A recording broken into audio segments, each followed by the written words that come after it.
Това не е училище. Това е сцена на абсурда. Слушай. Класната стая, сцена на абсурда. Бъдещето тъне, системата е мъртва. Учител върти ротативки, все гони джакпота. Знанието фалира пред очите на народа. Друг влиза на шмъркан, личи си отдалеч. Урока свърша бързо, но злосрамът остава вечен. Трети мирише на джибри още от вратата. После вика: вие сте надежда на страната.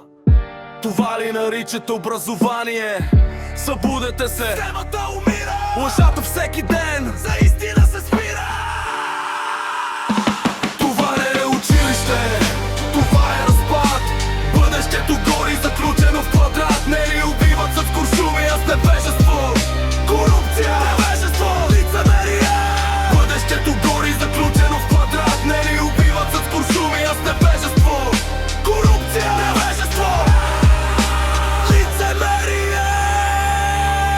наемат ни знанието, крадат ни бъдещето. После викат: търпепе, това ли е спасението? Не искам оправдание, не искам по златен доклад. Искам деца с шанса, не поредния маскарад. Когато знанието стане последен приоритет, цялата държава плаща този билет. Един преписва планове, друг не знае урока. Трети брои до пенсия, това му е посоката. Директорът мълчи, инспекторът подписва. Доклада лъсва чист, а истината липсва. В час говорят за ценности, за морал и честа. Навън решава кой кого познава днес. Дипломата тежи колкото празен лист, ако зад нея няма нито знание, нито смисъл чист.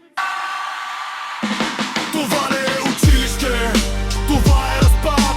Бъдещето гори заключено в квадрат. Не ни убиват с куршуми, а с невежество. Корупция, невежество, лицемерие. Бъдещето гори заключено в квадрат. Не ни убиват с куршуми, а с невежество.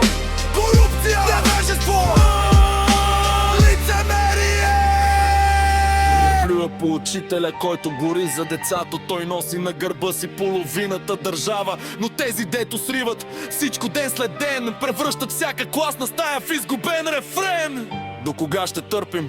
До кога ще сме стадо? Всеки премълчан скандал ни дърпа още надало. Не убивате мечтите, убивате цяло поколение, а после искате от него